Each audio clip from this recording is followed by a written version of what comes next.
24 ঘন্টার মধ্যে ফাঁসিতে ঝুলিয়ে 17 কোটি মানুষের কলিজা ঠান্ডা করতে হবে।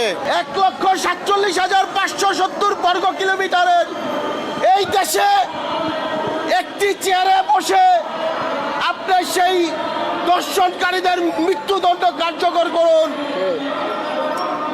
আজকে প্রেস ক্লাবের সামনে দাঁড়িয়ে আন্দোলন করছি আমরা।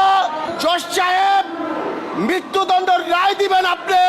ডাক্তার আসিয়ার কানে কানে বলবে, কোন আসিয়া তোমার দমনকারীর মৃত্যুদণ্ড হয়েছে। আজকে শুধু একটি কথা বলতে চাই, আসিয়াকে যেভাবে দর্শন করা হয়েছে এটার জন্য কোনো তদন্তের দরকার নাই, এটার জন্য বিচার বিলম্ব করার কোনো দরকার নাই।